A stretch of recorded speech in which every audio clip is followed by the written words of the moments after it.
Experimental camp in Brownsea Island in England with 20 boys. The successful conduct of the camp and publication of book Scouting for Boys in a fortnightly marked the start of Boy Scout movement. Who started Scout and Guide in India?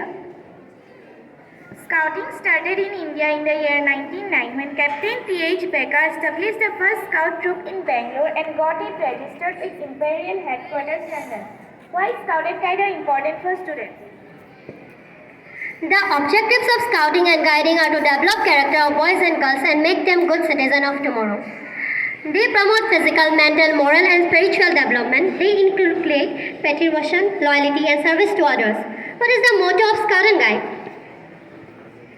Be prepared. This has to be achieved by being physically strong, mentally awake and morally straight. What is the promise of Scout and Guide?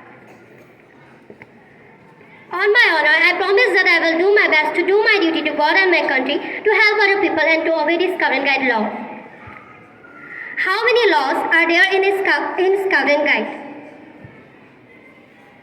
There are 9 laws in Scout and Guide. They are: a Scout Guide is trustworthy, a Scout Guide is loyal, a Scout Guide is a friend to all brothers, sister to every other Scout Guide, a Scout Guide is courteous, a Scout Guide is a friend to animals and loves nature.